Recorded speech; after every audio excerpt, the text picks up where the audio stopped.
Hello everyone, my name is Bhaskaran and this is the last part for current mirrors in a 4 video series. So in part 1, 2, and 3 we discussed some of the intro and motivation for current mirrors. Then we talked about the design trade-offs for current mirrors. In part 2 we discussed 4 or 5 different topologies of current mirrors, and in part 3 we briefly discussed systematic mismatch in current mirrors, and then we discussed the random mismatch in current mirrors. We talked about Pelgrom's law, and in part 4, which is this part, we are going to continue our discussion on Pelgrim's Law, and finally we will end this video with some layout consideration for current mirrors. All right. Before I dive into the content, I would like to recommend you to a certain video series. So there's this Analog Snippets channel on YouTube, and they have a 3-part series on mismatch in simple CMOS current mirrors. So I found it to be very helpful, and I've linked part 1 of this video series in my notes here. And when you're watching this video, you'll find a link to this first part somewhere in the video description. But yeah, I found the content to be very helpful, and not just for mismatch in current mirrors, but in general about a lot of analog IC topics like LDOs and BGRs. They have very concise videos and very informative, so definitely something to check out if you're going through this learning journey and analog IC design. Okay. So first thing we're going to discuss about Pelgrim's law is the spacing parameter. So we discussed the drain current equation for a transistor that is in saturation. It's just beta divided by 2 multiplied by the overdrive voltage of the transistor, right? Or square of the overdrive voltage. But in the part 3, we were talking about how there's variation in beta, right? And how there's variation in the threshold voltage of identical transistors that are placed close to each other.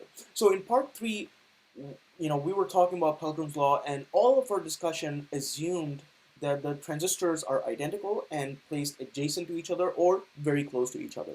But what if the two transistors are not placed close to each other? What if they are far apart? What changes, right? And so even if the transistors are identical, I want you to think of a case where, let's say there's a chip here, and you have a current mirror where the first transistor or the reference transistor is here, but then the branch of the output branch of the current mirror is somewhere in the other corner of the chip, or very far away from the reference transistor. So will our Pelgrim's law still apply?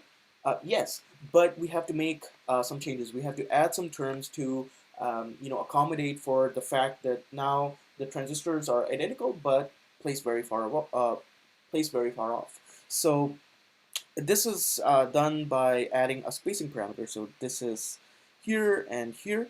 We still have the same equations for the variance in beta and Vt, but we have the extra terms where d denotes the distance between the two transistors.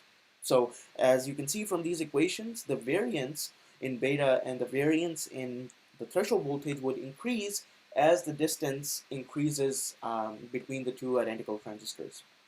And so, which is why it's not a great idea, if you're designing a current mirror, it's not a great idea to have the output branches of the current mirror spanning throughout the chip at very long distances from the reference branch, because then the variances will start to increase in beta and threshold voltage due to the distance, and ultimately what will happen is the variance in the output current would increase, right? So you don't want that. You want a precise current. You want, again, from part 3, we discussed that we want a tight distribution in I out of a current mirror. We want a precise current, and so we are looking to minimize the variations due to beta and V threshold, which is why we should place the transistors of a current mirror close to each other.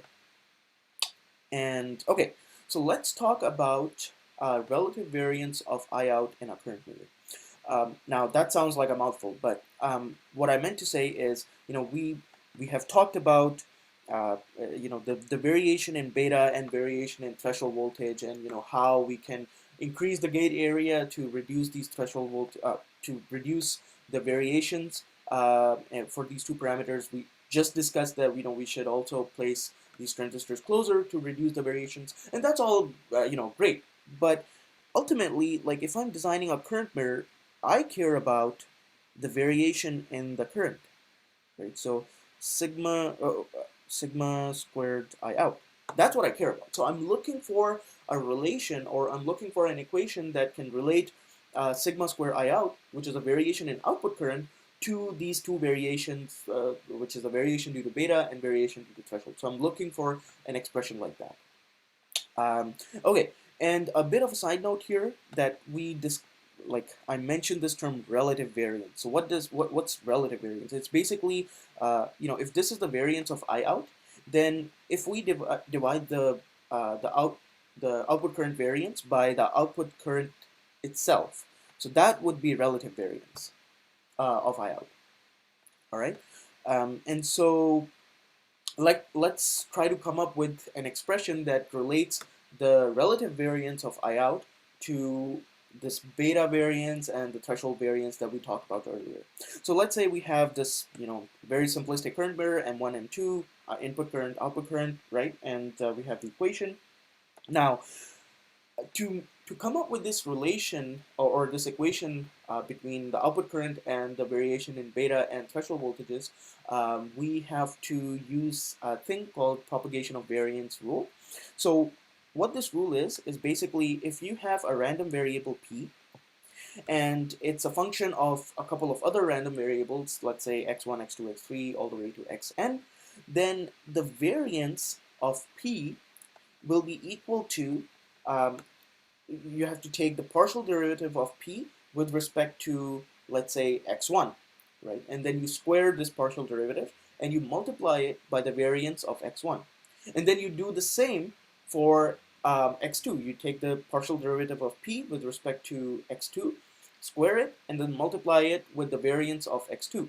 And then you keep doing that for all of the random variables, and then you add the sum together. That's basically the propagation of variance rule, and we have to use this rule to for our derivation here as well. So for our purposes, we are going to we have this equation for a current mirror. We would say the output current of the mirror is beta 2 divided by 2 multiplied by VGS squared minus the VGS minus the VT2, the threshold voltage of transistor 2, square of that, right? So if we treat I out, um, I out, beta 2, and VT2 as random variables, then we can say that I out is a random variable that is a function of beta 2 and VT2, right? And then we can apply this propagation of variance rule, and then if you do the math, it's a simple derivation. You can do it on your own, but you would get this equation at the end. And I have written this in terms of relative variance. So this is, relative variance for output current, and then this is relative variance of beta 2, and this is the relative variance for the threshold voltage of transistor 2. So, while looking at this expression, this equation 1 over here, I want you to think of something, right? So what this equation is basically saying is that the variation in I out is dependent on these variations in transistor 2 or transistor M2.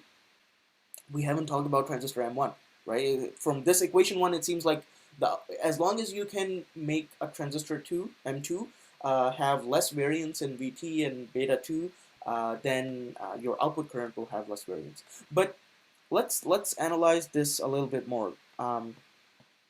Let's think about the VGS in the current mirror. So you might say, okay, well, VGS1 and VGS2 are equal because they're tied together, right? So there shouldn't be any variance in VGS, right? It's tied together. It should be electrically, it's the same for both transistors. But what if you have copies of this current mirror? So let's say you copy it and paste it and paste it and paste it multiple times. Will the VGS for each mirror be the exact same? Turns out no, right? The VGS for all of these copies of current mirrors will have some sort of variance, and so we need to include VGS variance as well, which varies with chip to chip. And so that's what I've written over here. From equation 1, basically what we do is we have this relative variance in beta 2, VT2, but then we add this extra term here, which is the variance due to the VGS. All right, and then we do a simple substitution, which is here, and the final equation would be this equation 3. So that's an important one here. So you want to look at this equation, and it's what it's saying is that the relative variance of I out in a current mirror is equal to is equal to the relative variance of M1 and the relative variance of M2, which includes the beta and the VT for both of the transistors, right?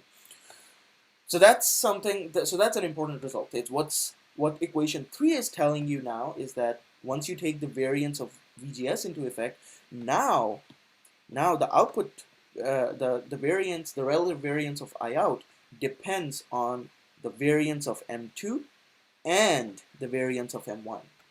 So you want to decrease the variance on both of M1 and M2 if you want to get a lower variance or a tighter distribution in I out. All right. So let's look at an example. I have this current mirror here, where we have, instead of two transistors, we basically have M1 and M2, but then we copy that current into another current mirror, which is M3 and M4, and then M5 and M6, and M7 and M8, M9 and M10, right? So it's getting copied, the current is getting copied multiple times, and then finally we have an I out at the output of M10. All right, so what can you say about the variance in I out in such a current mirror? All right, let's look at the equation that we just derived on the previous page. We said the relative variance in output current is the sum of the variance of M1 and M2. All right, so that's what I've mentioned here. Right? This is from the previous, the derivation on the previous page. Now, for this kind of current mirror where we have 10 transistors, it would be, the idea is something similar. We basically, instead of saying that relative variance of I out is relative variance of M1 plus relative variance of M2, that's for 2 transistor current mirror, and for a 10 transistor current mirror, we have the sum of variance of all of the transistors. So relative variance of M1, M2, M3, M4, all the way to relative variance of M10. All of these variances will add up, and that will give you the relative variance, and that will be equal to the relative variance of the output current of at this M10 branch here. So is that something good? No, right? That's almost like a nightmare, because now what's happening is the output relative variance depends on M10, M9, M8, M7, M6, M5, M4, M3, M2, M1. And so that's a lot of variance that's adding up just because of these, this copying pasting action that you're doing multiple times. So that's not great, because what this essentially means is that at the output, your distribution would be something like this around the mean. That's not very high. You want something like this, right? That shows that your I out has a very tight distribution around the mean value. But because of these all these 10 transistors, your variance will increase, and so your distribution will not be very tight. And so yeah, that's a bad idea, which is why we try to avoid current mirrors with a lot of branches. But variation aside, can you see anything else that is not so great about a current mirror like this? Well, there's one thing that comes to mind. You want I out here, and there's a reference branch over here. But because of this copying pasting action or mirroring action of current mirrors, you have a current flowing through this branch. Then you have a current flowing through this branch. You have a current flowing through this branch, which is copied into this branch. So you have these 4 currents that are being drawn from the supply just to get this final output current. And that's not efficient at all from a power consumption perspective. There's 4 branches here that are basically kind of pointless. You're just wasting away current, and you're wasting away power just to get an I out at the final M10 branch. So from a power consumption perspective, this is not a great current mirror either. All right, let's move on to another example. Let's compare I out. So I have two current mirrors here, current mirror number 1 and current mirror number 2. And the only difference between these two current mirrors is in current mirror number 1, we have M1 and M2, which are unit size devices. So W by L, let's call it that's the unit size, and both M1 and M2 are unit sizes. In current mirror number 2 on the right, we have 5 times the unit size for both M1 and M2. So what I want you to think about is, how does the relative variance of I out look like in current mirror number 1 and current mirror number 2? So let's look at that, right? For current mirror number 1, all right, for current mirror number 1, the relative variance, sigma, I call it sigma prime R out squared. So that's the variance in the relative variance of I out in current mirror number 1 will be equal to the relative variance of a unit transistor M1 squared.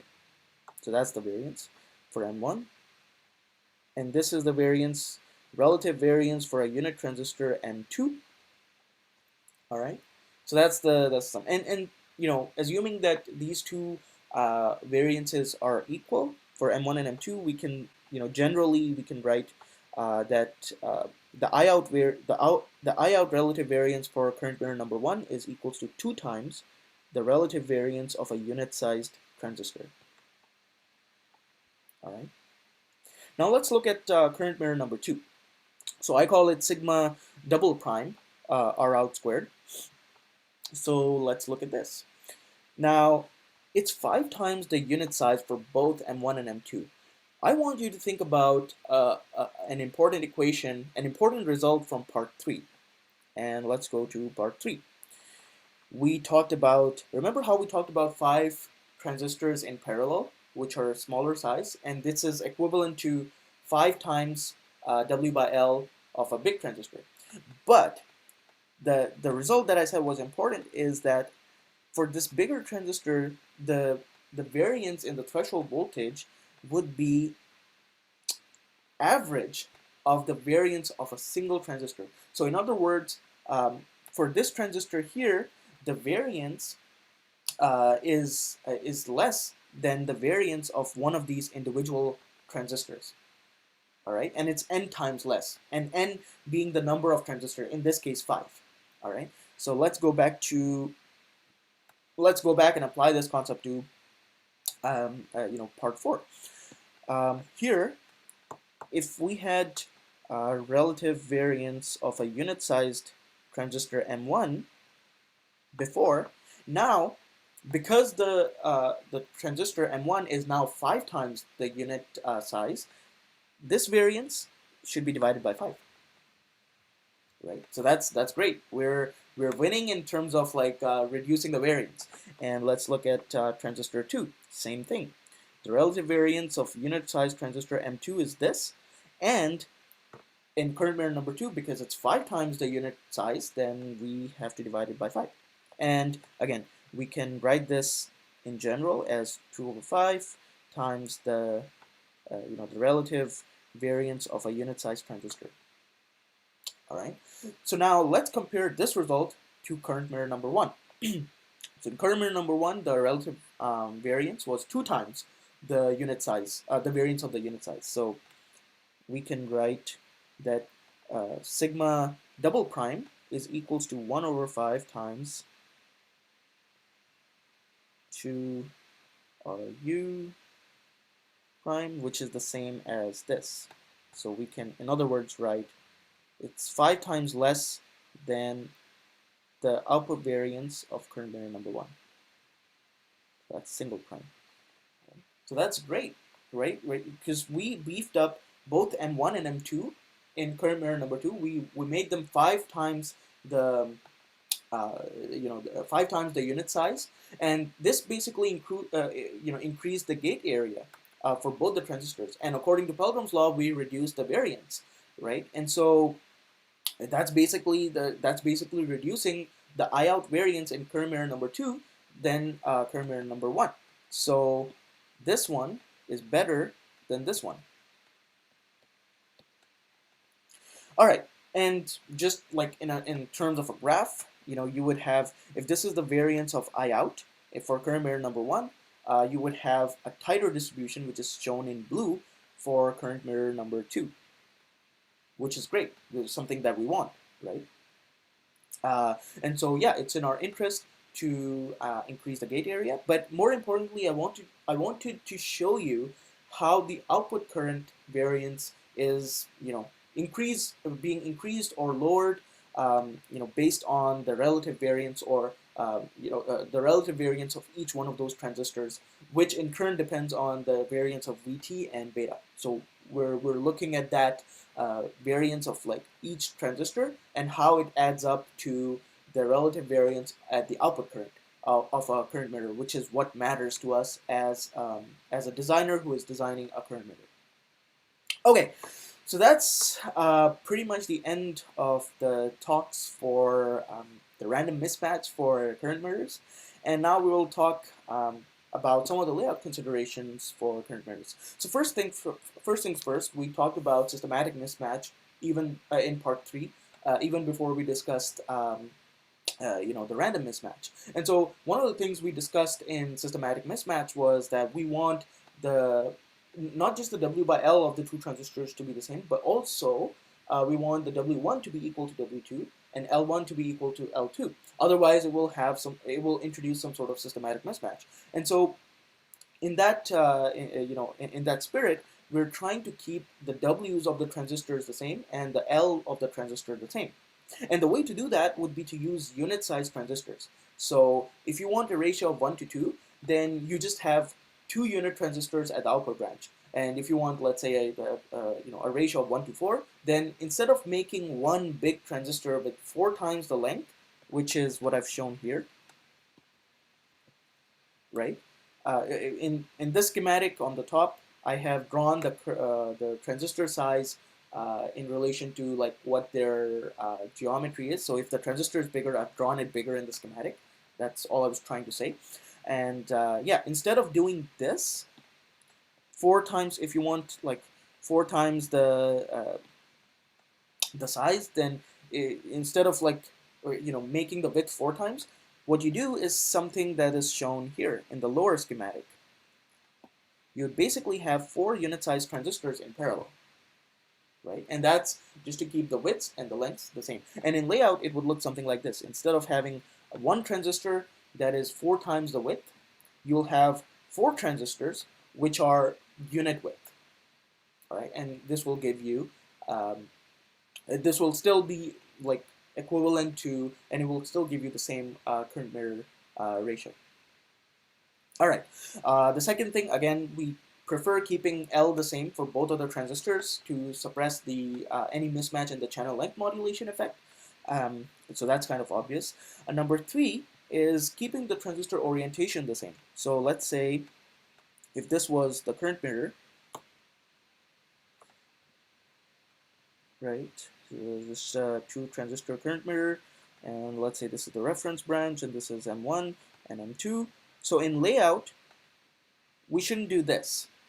We shouldn't have M1 in like this horizontal horizontal orientation and then M2 in vertical variation or some other, like, we don't want these 2 transistors to be in some sort of different orientation. That's basically all I was trying to say, because these transistors should be well matched. And so you want to do something like this for M1 and M2, or you could do something like this. Point is, doesn't matter, but just whatever you do, keep it consistent in layout. Keep the orientation consistent in layout. So this is something you want to do, and this is something that you want to avoid for a current mirror.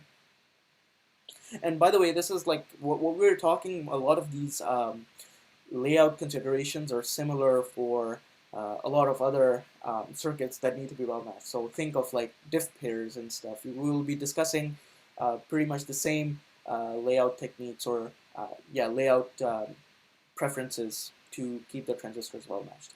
Okay, Next thing would be common centroid layout or interdigitation layout. Like these are two very common techniques for current mirrors, and just like in general for analog circuits that need to be well matched. So essentially, what you have is during the fabrication process, during lithography and stuff, you might have certain linear gradient while you're fabricating transistors. Let's say from left to right or from top to bottom, right? And certain transistor parameters might have some sort of gradient, like let's say the oxide might have some sort of a gradient. And so what you're trying to do is you're trying to intertwine the two transistors of a current mirror, A and B. You're trying to intertwine them such that if there's any gradient during this fabrication process, it affects the two transistors equally, or if not equally, then almost the same way, and which would ensure that the two current mirror transistors are well matched, right? If the gradient affects the two transistors the same way, then it would have a lesser impact on our current mirror. And so that's what we're trying to do. So, in this first example, we have transistor A, which is a reference transistor, and it's 2 times the unit size, and transistor B, which is the output transistor, and it's also 2 times the unit size. So, what we can do is we can put them in a we can intertwine them. So something like this, right? So we have AB and BA.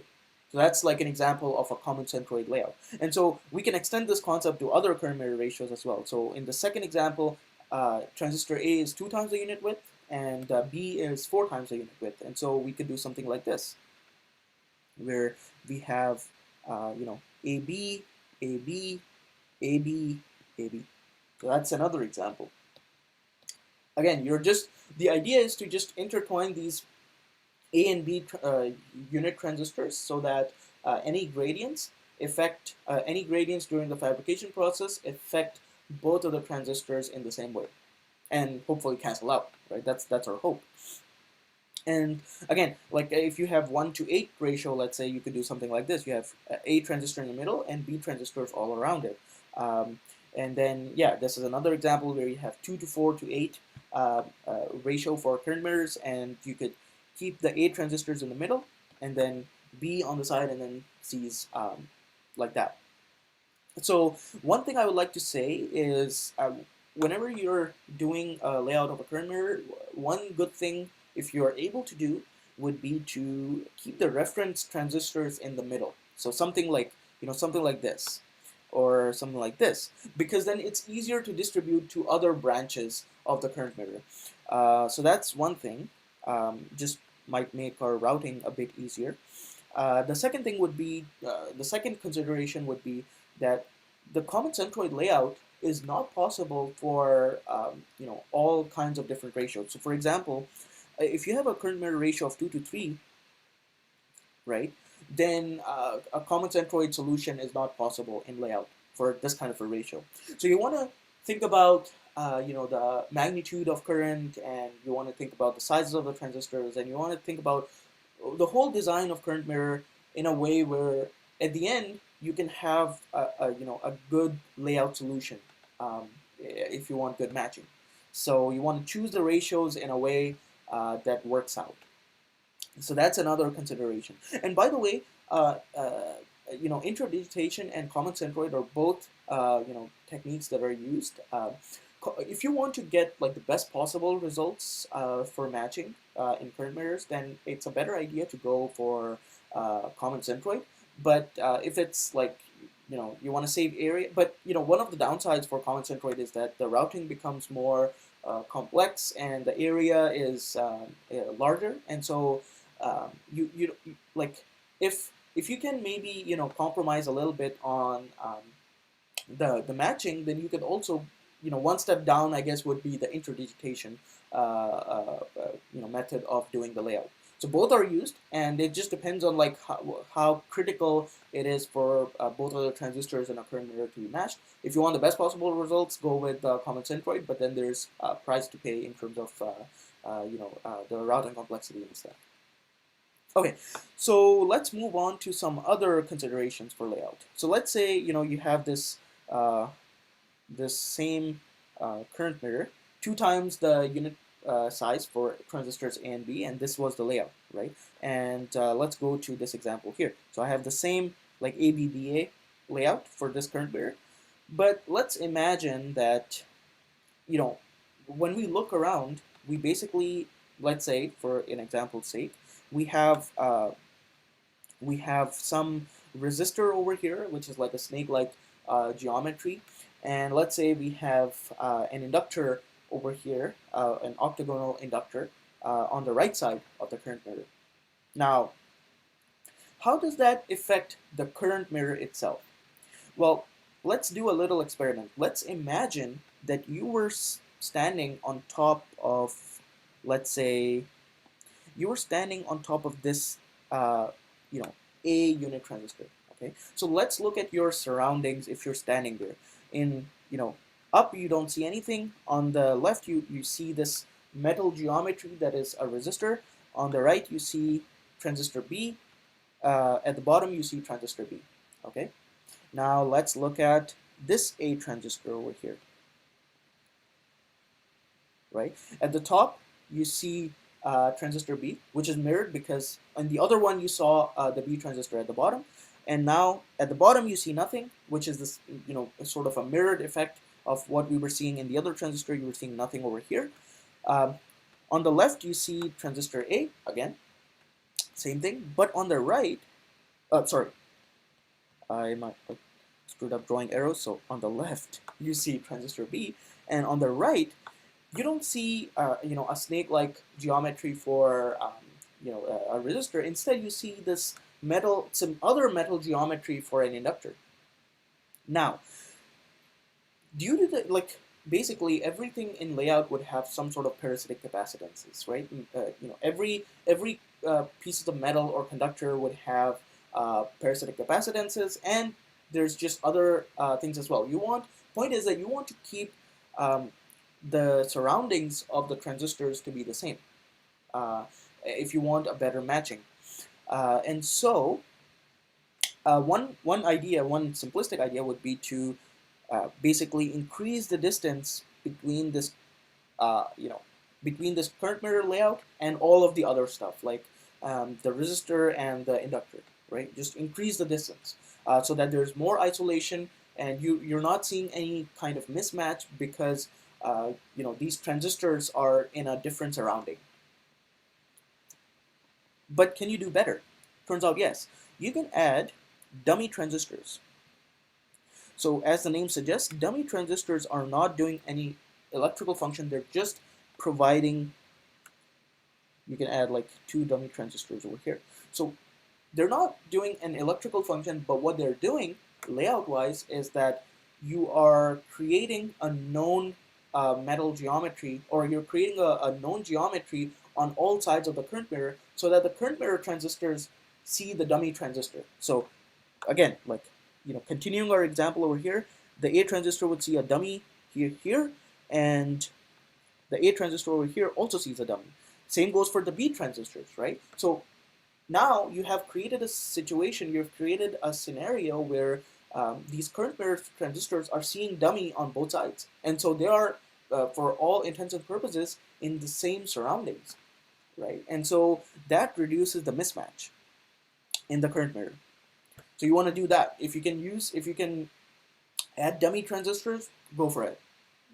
And then let's talk about the well proximity effect. So if you have an N well, and if you have the current mirror layout in the well, you don't want to be laying out your current mirror somewhere here, very near to the edge of the well, or somewhere here. You don't want to do that.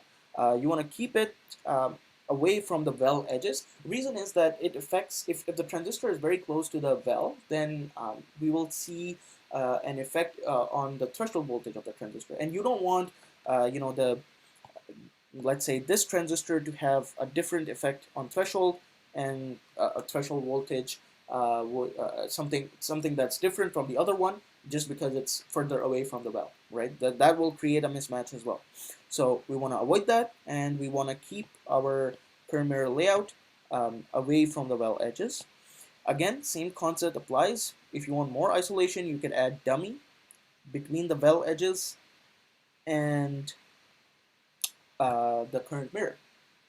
All right. So this is you could do that. Again, this is not you're paying a price in terms of area and silicon space and ultimately cost by adding these dummies, and you're getting more isolation and stuff. But that's good. But then you're paying a price to get that well matched current value. Okay, let's talk about another consideration. Let's talk about current mirrors. So you want to keep your current mirrors away from any heat producing circuits, let's say a TX driver. So here I have a very simplistic example of, let's say, two chips which have SerDes. And so you have basically a TX on chip 1, and it sends data to a receiver on chip 2. This is just a very crude example, but point is that a TX driver is something that's like near the edge of the chip, and it's a high power consumption circuit, which is why it usually produces heat, right? And so if you're laying out current mirror on, let's say, chip 1, you don't want your current mirror to be laid out over here, very close to the TX driver, right? And that's because if you're, let's say, if this is a heat producing circuit, what if this transistor is seeing more heat, and there's a little bit of a temperature gradient, and this transistor, the reference transistor, is not seeing as much heat, so it's a little bit cooler than the output transistor. So will that affect us? Of course, yes, because in part 1 we talked about how mobility of a transistor depends on the temperature, right? So if you have these two transistors at slightly different temperature, because one transistor is closer to the TX driver and the other one is a little bit farther apart, then you're introducing this variation in mobility, even if it's very small. Threshold voltage could be different due to the temperature, and so like the idea is that you just want to avoid that, right? Don't you want to place your current mirror close to any heat producing circuits. Just keep it away. So that's, if you can do that, then do that. And then another thing would be to keep current mirror away from the edges of the chip. So the reason is the edges of this chip over the chip's lifetime, usually it sees more mechanical stress, thermal shock, all that sort of stuff is more at the edges of the chip. So think about, like, when the chip is manufactured and now somebody, let's say, is a lab engineer is soldering down this chip through by applying solder to the pins. You'll have a different you'll have a change in temperature, so thermal shocks, and you might have like mechanical stress because of these pins at the edges. That can affect the transistors which are placed very near to the edge. And so the region that I highlighted in red would be an area, or would be a region that sees high mechanical stress or thermal stress. And so you want your current mirror to be somewhere in the middle. Well, not exactly in the middle, but just saying that keep it away from the edges, right? So that your current mirror doesn't get affected like while the chip is being soldered down, or just like in general over the lifetime of the chip. If just don't place it closer to the edges to avoid that mechanical stress, thermal stress, and all kinds of other stresses that there might be. Okay, finally, two final things. You should have some ample substrate connections. For more isolation, you can add guard ring around the current mirror transistors.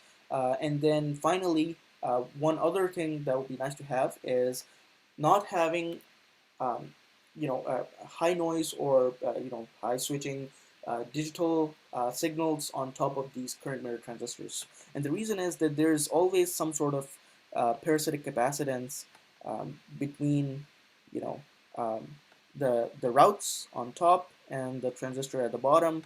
There will be some sort of parasitic capacitance here, And well, sorry, shouldn't draw ground here.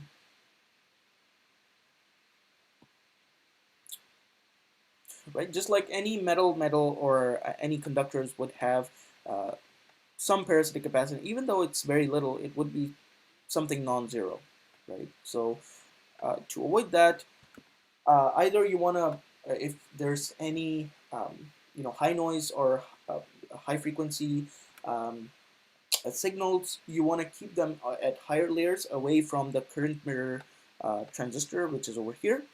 um, or you just want to either don't route on top of the current mirror, or if you really have to, then move the route to the upper layer, so that the parasitic capacitance or the coupling between the route and the transistor itself would be lower. Yeah. So that is pretty much it for this video. As a recap, we discussed about the Pelgrom's law. We discussed about how spacing the transistors farther apart it increases the variance in BT and beta, ultimately the I out of the transistor as well. So we want to place the current mirror transistors closer to each other. Then we talked about relative variance of I out, and we came up with this expression for relative variance of I out that equates or provides a relationship between the variance of M1 and variance of M2 to the variance of output current of the current mirror. And then we discussed like an example where it's a bad idea to copy the to mirror the current too many times, because the variance at the output would increase. And yeah, we discussed another example, and then we discussed just layout considerations and good layout practices for laying out current mirrors. So that is pretty much it for this video and for current mirrors in general. If you have any other things or any other topics that are related to current mirrors that we should discuss, I would be willing to make a part 5 or part 6 or part 7. But that's it for now, and I hope to see you in other videos where I'll be discussing about op amps and other topics. So stay tuned, and I'll see you in the next one. Cheers.